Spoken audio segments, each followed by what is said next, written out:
கர்த்தருக்கு ஸ்தோத்திரம். தேவனுக்கு மகிமை உண்டாவதாக. ஆண்டவரும் இரட்சகருமான இயேசு கிறிஸ்துவின் நாமத்தில் உங்கள் யாவருக்கும் என் அன்பின் வாழ்த்துக்களை தெரிவித்துக் கொள்கிறேன். தேவனின் வார்த்தை வெளிப்படும் நேரம்.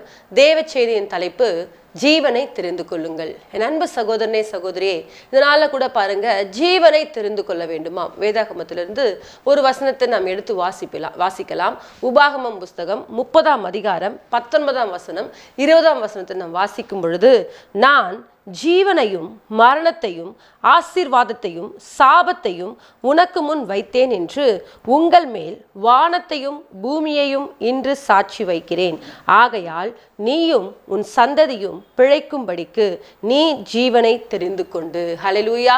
இங்க ரொம்ப தெளிவா ஆண்டவராகிய இயேசு கிறிஸ்து நமக்கு ஒரு காரியத்தை கற்றுக் கொடுக்கிறார். என்ன சொல்றாருன்னா, நான் உனக்கு முன்பாக ஜீவனையும் மரணத்தையும் ஆசீர்வாதத்தையும் சாபத்தையும் பாருங்க சொல்லிட்டு, இந்த 4 காரியங்களை சொல்லிட்டு, இதற்கு சாட்சி எதுன்னு சொன்னா, இந்த வானமும் பூமியும் என்ன பண்றான், சாட்சியா நான் என்ன பண்றேன், சாட்சியாக வைத்து இந்த காரியங்களை நான் உங்களுக்கு சொல்றேன். ஆகவே நீ என்ன செய்யணும்னு சொன்னா, ஜீவனை தெரிந்து கொண்டு. ஆண்டவருடைய ஆசைலாம் பாருங்க, அங்க மரணம் வைத்திருக்கிறாரு, அங்க சாபத்தை வைத்திருக்கிறாரு. அதெல்லாம் உனக்கு வேணாமா? நீ என்ன தெரிஞ்சுக்கொள்ளும் தெரியுமா? ஜீவனை தெரிந்து கொண்டு. ஹல்லேலூயா. அப்ப பாருங்க, ஆண்டவருடைய விருப்பம் எல்லாம் நீங்கள் ஜீவனை தெரிந்து கொள்ளணும், நீங்கள் ஆசீர்வாதத்தை தெரிந்து கொள்ளணும். இன்னைக்கு நிறைய நேரங்களை பாருங்க, நம்ம கிட்ட என்ன பண்ணிட்டாரு, அந்த காரியத்தை ஒப்பு கொடுத்துட்டாரு. உன்னுடைய விருப்பம், நீ எதை தெரிந்து கொள்ளவே தெரிந்து கொள். ஆனா ஆண்டவருடைய விருப்பம் என்ன தெரியுமா? ஜீவனை தெரிந்து கொண்டு. அந்த கடைசி வரியில ரொம்ப தெளிவா எழுதப்பட்டிருக்கு. ஆண்டவர் சொல்றாரு, நீ பிழைக்கும்படிக்கும், அதாவது நீங்க மாத்திரம் இல்ல, உங்க சந்ததியும் பிழைக்கும்படிக்கு நீங்கள் ஜீவனை தெரிந்து கொண்டு. ஹல்லேலூயா. 20ஆம் வசனத்துல தெளிவா சொல்றாரு, கர்த்தர் உன் பிதாக்களாகிய ஆபிரகாமுக்கும் ஈசாக்குக்கும் யாக்கோபுக்கும் கொடுப்பேன் என்று அவர்களுக்கு ஆணையிட்டு கொடுத்த தேசத்தில் குடியிருக்கும்படிக்கு உன் தேவனாகிய கர்த்தரில் அன்பு கூர்ந்து அவர் சத்தத்திற்கு செவி கொடுத்து அவரை பற்றி கொள்வாயாக. அவரே உனக்கு ஜீவனும் தீர்க்காயுசுமானவர். ஹல்லேலூயா. முற்பிதாக்களாகிய ஆபிரகாம் ஈசாக்கு யாக்கோபுக்கு தேவன் எப்படி ஆணையிட்டு கொடுத்தாரோ, உங்களை ஆசீர்வதிப்பேன் என்று சொன்னாரோ, அந்த தேவன் அவர்களை எப்படி ஆசீர்வதித்தாரோ அந்த ஆசீர்வாதத்துக்குள்ள நாமளும் கடந்து போக வேண்டும் என்பது தான் தேவனுடைய விருப்பம். அவர்தான் நமக்கு யாராம்? ஜீவனும் தீர்க்காயுசுமா இருக்கிறார். ஆகவே தேவ பிள்ளைகளே, ஆண்டவர் நமக்கு முன்பாக ஜீவனையும் ஆசீர்வாதத்தையும், நமக்கு முன்பாக பாருங்க மரணத்தையும் சாபத்தையும் வைத்திருக்கிறார். இதுல நீ எதை தெரிந்து கொள்ள வேண்டும் என்று சொன்னால், ஜீவனை தெரிந்து கொள் என்று சொல்லி ஆண்டவர் நம்ம மேல ரொம்ப அன்பா என்ன பண்றாரு, அந்த காரியத்தை சொல்லுகிறார். அது மாத்திரமல்ல, ஜீவன் என்று சொன்னால் என்ன சொன்னா, யோவான் 6:63 நீங்க வாசிப்பீங்கன்னு சொன்னா, வசனங்கள் ஆவியாயும் ஜீவனாயும் இருக்கிறதாம். ஹல்லேலூயா. இப்ப பாருங்க தேவ பிள்ளைகளே, ஆண்டவருடைய வார்த்தை தான் ஜீவன். அந்த வசனத்தை ஒரு மனுஷன் பிடித்து கொண்டான் என்று சொன்னால், அது அவனுடைய வாழ்க்கையில ஜீவனை கொடுக்கக்கூடியதா இருக்குது. ஜீவன் என்று சொன்னால் உயிர். இப்ப பாருங்க, ரத்தத்துல நமக்கு உயிர் இருக்கு. அப்போ அந்த வார்த்தை நமக்குள்ளாக என்ன பண்ணும், உள்ள போயிட்டு கிரியை செய்யணும். இந்த வார்த்தைகள் ஒருவனுக்குள்ள இருக்கும் என்று சொன்னால் அவனுக்குள்ளாக ஜீவன் உண்டாகும், அவனுக்குள்ளாக ஆசீர்வாதம் உண்டாகும், அவனுக்குள்ளாக மேன்மை உண்டாகும், அவனுக்குள்ளாக செழிப்பு உண்டாகும். நிறைய நேரங்கள்ல பாருங்க, ஹாஸ்பிட்டல்ல வியாதியின் படுக்கையில, அதாவது மரண தருவாயில இருப்பாங்க. அவர்களுக்குள்ளாக இந்த வார்த்தைகளை வைத்து ஜெபிக்கும் பொழுது அந்த வார்த்தை அவர்களுக்குள்ளாக புதிய ஜீவனை கொடுக்கக்கூடியதா இருந்திருக்குது. எத்தனையோ நேரங்கள்ல பாருங்க, பிரச்சனையின் நேரத்துல, எத்தனையோ நேரங்கள்ல போராட்டங்கள் நேரத்துல இந்த வசனத்தை வைத்து ஜெபிக்கும் பொழுது, இந்த வார்த்தை அறிக்கை செய்யும் பொழுது அவர்களுக்குள்ளாக ஒரு பெரிய விடுதலை கொடுத்திருக்கு. அது மாத்திரமல்ல, பிசாசின் பிடியில் இருக்கிறவங்களை பார்த்து இந்த வார்த்தையை வைத்து ஜெபிக்கும் பொழுது அந்த வார்த்தை அப்படியே கிரியை செய்திருக்கு. ஹல்லேலூயா. பேதுரு யோவானம் பார்க்கறாங்க, அன்றைக்கு அலங்கார வாசல்ல பிச்சை கேட்டு மகனை பார்த்து சொல்றாங்க, வெள்ளியும் பொன்னும் என்னிடத்துல இல்ல, இயேசுவின் நாமத்துல எழுந்து நட. ஹல்லேலூயா. இப்ப பாருங்க, அந்த வார்த்தையில ஒரு வல்லமை இருக்கு. ஆகவே நாம் எதை தெரிந்து கொள்ள வேண்டுமா? ஜீவனை தெரிந்து கொள்ள வேண்டும். அன்பு தேவ பிள்ளைகளே, இன்றைக்கு நிறைய நேரத்தில் நாம் என்ன பண்றோம்னா, தேவையில்லாத காரியங்களா தெரிந்து கொள்றோம். இப்ப பாருங்க, நல்ல பிரியாணி சாப்பாடும் கஞ்சி வைக்கிறாங்க. அப்ப நாம அதை தெரிந்து கொள்வோம், எது பெஸ்டா இருக்கோ அதை தான் தெரிந்து கொள்வோம். நல்ல பட்டு புடவை, கிழிஞ்சி பொண்ணு புடவை வச்சிருக்காங்க, அதுல நீங்க எதை தெரிந்து கொள்வீங்க? நம்ம என்ன பண்ணுவோம், நல்ல பட்டு புடவை, விலை உயர்ந்த புடவைகள் தான் நம்ம என்ன பண்ணுவோம், எடுப்போம். அதை போலதான் இந்த உலகத்துக்குரிய காரியங்கள்லாம் எது பெஸ்டோ அதை நம்ம எடுத்துக்கொள்றோம். இப்ப பாருங்க, ஆண்டவர் நம்ம பிழைப்பதற்குரிய ஒரு வழியை சொல்றாரு. நீ என்ன பண்ண? ஜீவனை தெரிந்து கொள்ளு, என்னுடைய வசனம் தான் ஜீவன். நான் ஒரு காரியத்தை சொல்றேன்னு சொன்னா அதற்கு நீ கீழ்ப்படிஞ்சு நடப்பேன் என்று சொன்னால் உன் வாழ்க்கையில ஒரு ஆசீர்வாதத்தை நான் கொடுப்பேன். நீ சாபத்தை தெரிந்து கொண்டாத, நீ மரணத்தை தெரிந்து கொள்ளாதன்னு சொல்லிட்டு தேவன் விரும்புகிறார். ஆகவே தேவ பிள்ளைகளே, இன்றைக்கு கூட ஆண்டவர் நமக்கு தெளிவாய் ஒரு காரியத்தை சொல்றாரு, நீ ஜீவனை தெரிந்து கொண்டு. ஹல்லேலூயா. உங்க முற்பிதாக்களுக்கு நான் ஒரு காரியத்தை சொன்னேன் பாத்தீங்களா? அந்த காரியம் உங்க வாழ்க்கையில் நடக்கணும்ல, அதற்காக நீங்க என்ன பண்ணுங்க? ஜீவனை தெரிந்து கொள்ளுங்க. அவர்கள் ஜீவனை தெரிந்து கொண்டாங்க. அதற்கு தான் நான் வானத்தையும் இந்த பூமியையும் என்ன பண்றேன்? சாட்சியா வைக்கிறேன். நான் இது வானத்திலையும் பூமியை என்ன பண்ற? சாட்சியா வச்சு உங்களுக்கு நான் சொல்றேன். நீங்க ஆசீர்வாதத்தை தெரிந்து கொண்டா, நீங்க ஜீவனை தெரிந்து கொண்டா, அது உங்களுக்கு உயர்வை கொடுக்கும் என்று சொல்லி தேவ பிள்ளைகளே, நிறைய நேரத்துல நாம என்ன பண்றோம்னு சொன்னா தீமையை செஞ்சுட்டு, நிறைய நேரத்தில் தேவனுக்கு விரோதமான காரியங்களை செஞ்சுட்டு சாபத்தை வருவித்துக் கொள்கிறோம். ஆண்டவர் ஒரு காரியத்தை செய்யக்கூடாதுன்னு சொன்னா அதை செய்யறோம். ஆண்டவர் ஒரு காரியத்தை பண்ணக்கூடாதுன்னு சொன்னா பண்றோம். இப்படி இருக்கும்போது எப்படிங்க நம்ம வாழ்க்கையில ஆசீர்வாதம் வரும்? ஜெபிக்க சொல்றாரு, வேதத்தை வாசிக்க சொல்றாரு, ஆண்டவர் சமூகத்துக்கு போக சொல்றாரு, தேவனுக்கு என்று உற்சாகமா கொடுக்க சொல்றாரு. நான் அதை செய்ய மாட்டேங்க, கர்த்தருடைய வார்த்தைக்கு கீழ்ப்படிய மாட்டேங்க அப்படின்னு சொன்னா நாம என்ன பண்ணோம்? சாபத்துக்கு நேரம் தான் போனோங்க அப்படின்னு சொன்னா நம்ம வாழ்க்கை என்ன பண்ணோம்? ஆசீர்வாதம் இல்லாம தான் போகும். இப்ப பாருங்க, அன்றைக்கு ஆதியாகமம் புஸ்தகம் 2ஆம் அதிகாரம் 16ஆம் வசனம் 17ஆம் வசனத்தை வாசிக்கும் பொழுது, தேவனாகிய கர்த்தர் மனுஷனை நோக்கி, நீ தோட்டத்தில் உள்ள சகல விருட்சத்தின் கனியையும் புசிக்கவே புசிக்கலாம், ஆனாலும் நன்மை தீமை அறியத்தக்க விருட்சத்தின் கனியை புசிக்க வேண்டாம், நீ புசிக்கும் நாளிலே சாகவே சாவாய் என்று கட்டளையிட்டார். ஹல்லேலூயா. இங்க ரொம்ப ரொம்ப தெளிவா என்ன பண்றாரு? ஆண்டவர் ஒரு காரியத்தை சொல்றாரு. ஆதாமை பார்த்து சொல்றாரு, நீ என்ன பண்ண? தோட்டத்தில் உள்ள எல்லா விருட்சத்தின் கனிகளை என்ன பண்ணலாம்? புசிக்கலாம், ஆனால் நன்மை தீமை அறியத்தக்கதான இந்த விருட்சத்தின் கனியை மாத்திரம் என்ன பண்ணக்கூடாது? புசிக்க கூடாதுன்னு சொல்லிட்டு கர்த்தர் ஒரு கட்டளை கொடுத்திருக்கிறார். இப்ப பாருங்க, நீ என்ன பண்ண? ஜீவனை தெரிந்து கொள்ளணும்னு சொன்னாங்கல்ல, ஆண்டவர் ஒரு வார்த்தை சொன்ன கீழ்ப்படியணும்ல. ஆனால் இந்த ஆதாமும் ஏவாள் என்ன பண்ணாங்கன்னா ஆண்டவருடைய வார்த்தைக்கு கீழ்ப்படியாதபடிக்கு அந்த கனி புசிப்புக்கு நல்லது, பார்வைக்கு இன்பமா இருக்குன்னு சொல்லிட்டு என்ன பண்ணாங்க? பறிச்சாங்க, புசிச்சாங்க, தேவனுடைய ஆசீர்வாதத்தை விட்டு என்ன பண்ணிட்டாங்க? கடந்து போயிட்டாங்க. ஹல்லேலூயா. அப்ப பாருங்க தேவ பிள்ளைகளே, ஆண்டவர் நமக்கு முன்பாக ஒரு சில காரியங்களை வைத்திருக்கிறார். மரணத்தை வைத்திருக்கிறேன், சாபத்தை வைத்திருக்கிறேன், ஜீவனை வைத்திருக்கிறேன், ஆசீர்வாதத்தை வைத்திருக்கிறேன். அதுல எது உனக்கு பெஸ்ட்? உன் கையில அந்த சாய்ஸ் கொடுத்திருக்காரு. உங்க கரத்துல அந்த தெரிந்து கொள்வதில் கர்த்தர் கொடுத்திருக்கிறாரு. நீ எடுத்துக்கோ, உனக்கு எது தேவையோ அதை எடுத்துக்கோ. நம்ம எப்பவுமே என்ன பண்ணுவோம்? பெஸ்ட் தானே எடுப்போம். ஆனால் ஆதாமும் ஏவாளும் பாருங்க, அந்த விருட்சத்தின் கனியை புசிச்சாங்க, தேவன் சொன்ன வார்த்தைக்கு மீறி நடந்தாங்க. அதனால ஏதேன் தோட்டத்தை விட்டு என்ன பண்ணிட்டாங்க?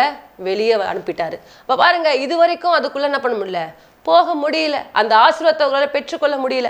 அவர்கள் நிமித்தமா இன்றைக்கு நாம் என்ன பண்றோம்? பாவத்திலும் சாபத்திலும் வாழ்ந்து கொண்டிருக்கிறோம். தேவ பிள்ளைகளே, இன்றைக்கு இந்த வார்த்தைகளை கேட்டுக்கொண்டிருக்கிற நம்முடைய வாழ்க்கையில கூட கர்த்தர் ஒரு காரியத்தை உங்களுடைய வாழ்க்கையில சொன்னார் என்று சொன்னால் அதை நீங்க என்ன பண்ணணும்? கீழ்ப்படிந்து நடக்கக்கூடியவர்களா இருக்க வேண்டும். இதை செய்யக்கூடாதுன்னா அதை செய்யக்கூடாது, இதை செய்யுங்கன்னு சொன்னா அதை செய்யணும். நீங்கள் ஜீவனை தெரிந்து கொண்டால் உங்கள் வாழ்க்கையில ஆசீர்வாதம் உண்டாகும். எப்படி நம்ம முற்பிதாக்களை கர்த்தர் ஆசீர்வதித்து அவர்களுக்கு ஜீவனும் தீர்க்காயுசுமா இருந்து தேவனர்களை வழிநடத்தினாரோ, அதே போல நம்மையும் அவர் ஆசீர்வதித்து அவர் உயர்த்தணும்னு அவருடைய ஆசை. ஆகவே அதை நாம் என்ன பண்ணுமாம்? தெரிந்து கொள்ளக்கூடியவர்களா இருக்க வேண்டும். ஹல்லேலூயா. அது மாத்திரமல்ல, யோசுவாவின் புஸ்தகம் 7ஆம் அதிகாரம் 20ஆம் வசனத்தை நாம் வாசிக்கும் பொழுது, யோசுவா 7:20 நாம் வாசிக்கும் பொழுது, அப்பொழுது ஆகான் யோசுவாவுக்கு பிரதித்திரமாக, மெய்யாகவே நான் இஸ்ரவேலின் தேவனாகிய கர்த்தருக்கு விரோதமாக பாவம் செய்தேன், இன்னென்ன பிரகாரமாய் செய்தேன்.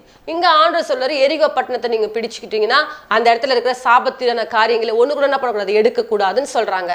ஆனால் இந்த ஆகான் என்ன பண்றாருன்னு சொன்னா, சாபத்திலான பொருட்களை எடுத்து வைத்துக் கொண்டு என்ன பண்றாரு? மறைச்சிட்டு கம்முன்னு இருக்கிறார். இப்ப பாருங்க, சைலண்டா இருக்கிற நேரத்துல அப்போ ஆண்டவருக்கு என்னன்னா, ஆயி பட்டணத்துக்கு போய் என்ன பண்ணாங்க? சின்ன பட்டணம், அது எளிதா ஜெயித்துக்கொள்ளலாம்னு சொல்றாங்க. ஆனா போயிட்டு என்ன பண்ணாங்க? முதுகு காட்டிட்டு வராங்க. அப்ப என்ன பண்றாரு? யோசுவா அழுது என்ன பண்றாரு? ஜெபிக்கிறார். அப்ப ஆண்டவர் ஒரு காரியத்தை வெளிப்படுத்துறாரு. உங்களிடத்துல ஒருத்தன் என்ன பண்றான்? சாபத்திடான பொருட்கள் என்ன பண்ணிருக்கான்? எடுத்து வைத்திருக்கிறான் அப்படின்னு சொல்லும் பொழுது பாருங்க, அவ யாருன்னு சொன்னா ஆகான். அப்ப பாருங்க, ஆகான் நான் என்ன பிரகாரமா என்ன பண்ணிட்டேன்? இந்த மாதிரி பொருட்கள்லாம் எடுத்து வச்சு கொண்டான்னு சொல்லிட்டு என்ன பண்ணாரு? ஒரு சில காரியங்களை சொல்றாரு. இப்ப பாருங்க, ஆகான் மாத்திரம் அது செய்யாம இருந்தான்னு வச்சுக்கோங்களேன், அவர் வாழ்க்கையில ஒரு பெரிய ஆசீர்வாதம் வந்திருக்கும். ஆயி பட்டணம் என்ன பண்ணுறது? முதுகு காட்டி வந்திருக்க மாட்டாங்க. ஆனால் லாகான் என்ன பண்ணாருன்னு சொன்னா, அந்த காரியங்களை தவறு செய்தது நிமித்தமாக, அவர் மரணத்தை தெரிந்து கொண்டது நிமித்தமாக அவர் மாத்திரம் செத்து போலங்க, அவருடைய பிள்ளைகள், அவருடைய மனைவி, அவருடைய காரியங்கள், அந்த சந்ததியை என்ன பண்ணிச்சா, கல்லெறிந்து கொண்டுட்டு கற்குருவியெல்லாம் மாற்றிட்டாங்க. ஹல்லேலூயா. அன்பு தேவ பிள்ளைகளே, இந்த வார்த்தைகளை கேட்டுக்கொண்டிருக்கிற நம்முடைய வாழ்க்கையில கூட தேவன் நமக்கு ஒரு காரியத்தை கற்றுக் கொடுக்கிறார். நீ ஜீவனை தெரிந்து கொள், ஜீவனை தெரிந்து கொண்டால் உன் வாழ்க்கையில ஆசீர்வாதம் வரும். ஆனால் இந்த ஆகானோ ஜீவனை தெரிந்து கொள்ளாதபடிக்கு என்ன பண்ணிட்டார்னா, தீமையை தெரிந்து கொண்டாரு. தேவன் அதுக்கு விருப்பம் இல்லை, சாபமான காரியங்களை தெரிந்து கொண்டார். இவர் சபிக்கப்பட்டது மாத்திரம் அல்லங்க, தன்னுடைய மனைவி, தன்னுடைய பிள்ளைகள், அந்த சந்ததியே இல்லாம போயிடுச்சு. இன்னைக்கு ஆகானுடைய சந்ததி இல்லாமல் போனதுக்கு காரணம் என்னன்னா, ஆகானுடைய கீழ்ப்படியாமை தான். அவர் கர்த்தர் சொல்றார ஒரு காரியத்தை, சாபத்தீடானதுல ஒன்றையும் எடுக்காதீங்கன்னு சொன்னாரா, அதை செஞ்சு பாருங்க, கர்த்தர் உங்களை ஆசீர்வதிப்பார். ஆனால் ஆகான் அதை செய்யாததுனால சபிக்கப்பட்டவனாய் மாறி தன்னுடைய சந்ததியே இல்லாமல் ஆக்கிட்டாரு. ஹல்லேலூயா. அன்பு தேவ பிள்ளைகளே, கர்த்தர் அதுக்காக தான் சொல்றாரு, நீ சபிக்கப்பட்டவனா மாறக்கூடாது, நீ மரணத்துக்கு நேராய் போகக்கூடாது, உனக்கு நரகம் வைத்துள்ள தேவன் உனக்காக கர்த்தர் பரலோகத்தை ஆயத்தப்படுத்திருக்கிறார், அந்த ராஜ்யத்துக்குள்ள கடந்து போகணும்னு சொன்னா நீ ஜீவனை தெரிந்து கொள்ள வேண்டும், நீ ஆசீர்வாதத்தை தெரிந்து கொள்ள வேண்டும். அதுதான் தேவனுடைய திட்டம், அதுதான் தேவனுடைய நோக்கம். ஆனால் இன்றைக்கு நாம் என்ன பண்றோம்னு சொன்னா, மரணத்தையும் சாபத்தையும் தெரிந்து கொண்டு இன்றைக்கு நம்முடைய வாழ்க்கையில நிறைய ஆசீர்வாதங்களை இழந்து கொண்டிருக்கிறோம் தேவ பிள்ளைகளே. ஆகவே இன்றைக்கு நம்முடைய வாழ்க்கையில கூட பாருங்க, நாம் ஜீவனை தெரிந்து கொள்ளக்கூடியவர்களா இருக்க வேண்டும். ஹல்லேலூயா. யோசுவா சொல்றாரு, நானும் என் வீட்டாருமோ வென்றால் கர்த்தரையே சேவிப்போம். நீங்க யாரை வேணா சேவிச்சுக்கோங்க, கர்த்தரை சேவிக்கிறது உங்களுக்கு ஆகாது என்று கண்டால் நீங்கள் பின்ன யாரை சேவிப்பீர்கள்? நானும் என் வீட்டாருமோ வென்றால் கர்த்தரையே சேவிப்போம். அப்ப பாருங்க, யோசுவா சொல்றாரு, இஸ்ரவேல் ஜனங்கள் என்ன பண்றாங்க, கர்த்தரை தேடாம பாகால்களை பணிந்து கொள்றாங்க. இவங்க எத்தனை வாட்டி சொல்ல என்ன பண்ண மாட்டாங்க, கீழ்ப்படிய மாட்டேறாங்க சொல்லிட்டு சொல்றாரு, நானும் என் வீட்டாருமோ வென்றால், நான் ஜீவனை தெரிந்து கொள்றேன், நான் ஆசீர்வாதத்தை தெரிந்து கொள்றேன், என் வாழ்க்கையில என்ன விதமான பிரச்சனை போராட்டம் மாட்டேங்க, இந்த இயேசுவை மாத்திரம் விடவே மாட்டேன், இவரை நான் உறுதியாய் பற்றி கொள்வேன் என்று சொல்லி யோசுவா தேவனை பற்றி கொண்டார். அவர் குடும்பத்தை பற்றி கொள்ள செய்தார். ஹல்லேலூயா. அது நிமித்தமாக பாருங்க, யோசுவாவுக்கு எல்லாரும் கீழ்ப்படிந்து நடந்தார்களாம், யோசுவாவுக்கு பயந்து நடந்தார்களாம். ஒருத்தன் யாருன்னா ஒரு வார்த்தை சொன்னாங்கன்னா கொலை செய்யப்படணும்னு சொல்றாங்க. ஹல்லேலூயா. இப்படிப்பட்ட அதிகாரம் எப்போ வந்தது? யோசுவா தேவனை தேடக்கூடிய ஜீவனை தெரிந்து கொண்டார். ஹல்லேலூயா. அன்பு தேவ பிள்ளைகளே, நீங்கள் கூட ஜீவனை தெரிந்து கொள்ளுங்கள், ஆசீர்வாதத்தை தெரிந்து கொள்ளுங்கள். அநேக நேரங்களில் மரணத்தையும் சாபத்தையும் தெரிந்து கொண்டு நம்ம வாழ்க்கையை அழித்து கொண்டிருக்கிறோம். அப்படி இருக்காதபடிக்கு நம்முடைய வாழ்க்கையில ஜீவனை தெரிந்து கொள்ளக்கூடியவர்களா இருக்க வேண்டும். ஹல்லேலூயா. அது மாத்திரமல்ல, ரூத்து பாருங்க, தன் மாமியார் கிட்ட என்ன பண்ணாங்க, உம்முடைய தேவன் என்னுடைய தேவன், உம்முடைய ஜனம் என்னுடைய ஜனம், நீங்க எங்க போறீங்களோ அங்க இருப்பேன்னு சொல்லிட்டு ஜீவனை தெரிந்து கொண்டாங்க. ஹல்லேலூயா. ஒரு மருமகன் என்ன பண்ற, முத்தம் செய்து கடந்து போயிடுறாங்க. ஆனால் ரூத்தோ தன்னுடைய மாமியாரை உறுதியாய் பற்றி கொண்டு, அந்த மாமியார் வணங்கக்கூடிய அந்த தெய்வத்தை நானும் பிடித்துக்கொள்வேன் என்று சொல்லி இந்த ஜீவனுள்ள தேவனை பற்றி கொண்டாங்க. பாருங்க, ரூத்துடைய வம்சத்திலிருந்து இயேசு கிறிஸ்து பிறக்கிறார். ஹல்லேலூயா. அன்பு தேவ பிள்ளைகளே, என்றைக்கு நாம் இந்த ஜீவனை தெரிந்து கொள்றோமோ அன்றைக்கு நம்முடைய வாழ்க்கையில கர்த்தர் ஒரு பெரிய ஆசீர்வாதத்தை வைத்திருக்கிறார். ஆகவே இந்த நாள்ல கூட கர்த்தர் நம்மளை பார்த்து சொல்றாரு, நீ ஜீவனை தெரிந்து கொள்ளு, நீ ஆசீர்வாதத்தை தெரிந்து கொள்ளு, நீ தெரிந்து கொண்டால் நீ நல்லா இருப்பேன்னு சொல்லிட்டு ஆண்டவருடைய திட்டம். ஆனால் நாமும் என்ன பண்றோம்னா, அநேக நேரங்கள்ல தேவையில்லாத காரியங்களை, உலக காரியங்கள்ல தேவையில்லாத மனிதர்களுக்கு என்ன பண்றோம், முக்கியத்துவம் கொடுத்து தேவனை விட்டு தூர போயிடுறோம். அவருடைய வார்த்தை தான் ஆவியாயும் ஜீவனாயும் இருக்கிறது. ஆகவே அந்த வார்த்தையை நீங்கள் பற்றி கொள்ளும் பொழுதுதான் உங்கள் வாழ்க்கையில ஆசீர்வாதம் பார்க்க முடியும். அன்பு தேவ பிள்ளைகளே, கர்த்தர் நமக்காக இந்த வானத்தையும் பூமியையும் சாட்சியாக வைத்திருக்கிறார். ஆகவே அந்த சாட்சியாய் வைத்த தேவன் சொல்றார், நீ ஜீவனை தெரிந்து கொள் மகனே மகளே, ஜீவனை தெரிந்து கொண்டா நான் உன் கூட இருப்பேன். உங்க முற்பிதாக்களுக்கு சொன்னோம் பாத்தீங்களா ஒரு ஆசீர்வாதம், அந்த ஆசீர்வாதத்தை நான் உங்களுக்கு கொடுக்கணும்னு நினைக்கிறேன், அந்த ஆசீர்வாதத்தை நீங்கள் பெற்றுக்கொள்ளணும்னு சொல்லிட்டு தேவனுடைய திட்டம். ஆகவே அந்த ஆசீர்வாதத்தை நீங்க என்ன பண்ணுங்க, சுதந்திரித்துக் கொள்ளணும். ஹல்லேலூயா. ஆகவே இந்த நாள்ல கூட நீங்கள் யாவரும் ஜீவனை தெரிந்து கொள்ளுங்கள். தேவன் நிச்சயமாக உங்கள் வாழ்க்கையில் ஒரு ஆசீர்வாதத்தை கொடுப்பார். கர்த்தருடைய வார்த்தை தான் ஜீவன், அந்த ஜீவனை பற்றி கொள்ளுங்கள். கர்த்தர் உங்களை ஆசீர்வதிப்பார். நம் யாவரும் இணைந்து ஜெபிப்போம். மகா இரக்கமும் கிருபை நிறைந்த எங்கள் அன்பின் தகப்பனே, இந்த ஆசீர்வதிக்கப்பட்ட நல்ல ஆண்டவரே நாளுக்காய் ஸ்தோத்திரம். இந்த நாள்ல கூட ராஜா, எங்களுடைய வாழ்க்கையில நாங்கள் ஜீவனை தெரிந்து கொண்டு ஆண்டவரே தேவனுக்கு சாட்சியுள்ள ஒரு வாழ்க்கை வாழ கர்த்தர் எங்களுக்கு கிருபை செய்வீராக தகப்பனே. அநேக நேரங்களில் மரணத்தையும் சாபத்தையும் நாங்கள் தெரிந்து கொண்டு எங்கள் வாழ்க்கையை நாங்கள் கெடுத்து கொண்டிருக்கிறோம் கர்த்தாவே. அப்படி இருக்காதபடிக்கு அப்பா, அந்த ஜீவனுள்ள வார்த்தைகளை பற்றி கொண்டு அவருக்காக எழும்பி பிரகாசிக்க கிருபை செய்யுங்க. தொடர்ந்து ஆளுகை செய்யுங்க, வழி நடத்துங்க. இயேசுவின் மூலமாய் செபிக்கிறோம் நல்ல பிதாவே, ஆமேன். கர்த்தர் தாமே உங்களை ஆசீர்வதிப்பாராக. God bless you.